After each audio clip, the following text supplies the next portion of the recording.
Nii, tere hommikut siis kõigile 5 saalis viibijale ja kõigile teistele, kes te meid jälgite siis täna üle Zoomi selliste Vivaldi suviste helide ja piltidega Eesti suvisest loodusest. Tervitame teid siin ruumisest Tartust. Toimub siis ETKI ja Eesti Taimekasvatuse Instituudi ja Akadeemilise Põllumajandusseltsi ühine konverents. Tänane konverents saab olema päris huvitav. Vaatame minevikku, vaatame olevikku ja vaatame tulevikku.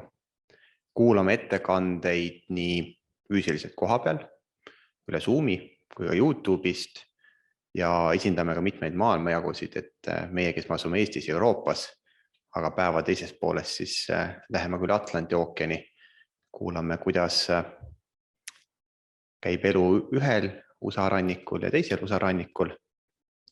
Ja tundub programmi vaadates on minu jaoks väga huvitav päev tulemas.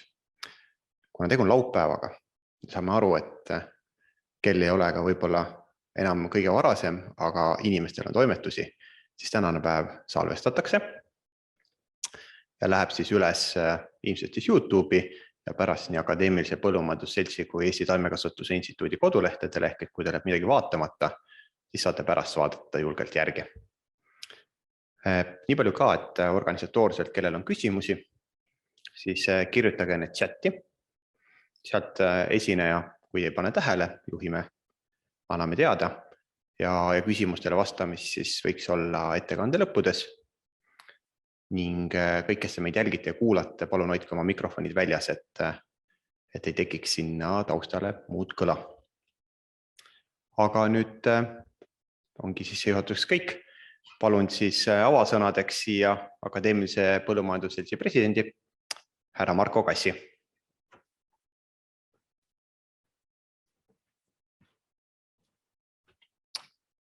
Tervist, hea kõnejuht, armsad külalised ja kuulajad teisel pool ekraani. Kes ei teaks Antonio Vivaldi ja tema surematut suve 4 aastaajast? See sissejuhatuseks kõlanud lugu tuletas mulle meelde, et too Itaalia viiulivirtuoos ja helilooja suri suhteliselt tundmatu muusikuna ootamatult 18. sajandi esimeses pooles, kuid alles 1930. aastatel muutus tema muusika peavooluks, kui nii võib öelda.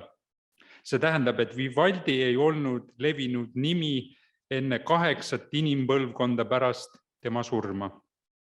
Tema loomingut iseloomustab dramaatiline, kuid lihtne ja ökonoomne viis.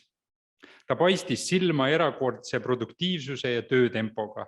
Umbes 40 aastaga jõudis ta kirjutada ligemale 770 teost. Seega, kes ei teaks Antonio Vivaldit? Kuid kas me teame mõne põllumehe nime? Kas me teame mõne põllumajandusteadlase nime? Head kuulajad, nii nagu taim, nii nagu loom vajab igapäevast kastmist ja hoolt ka põllumajandus ja põllumajandusteadus.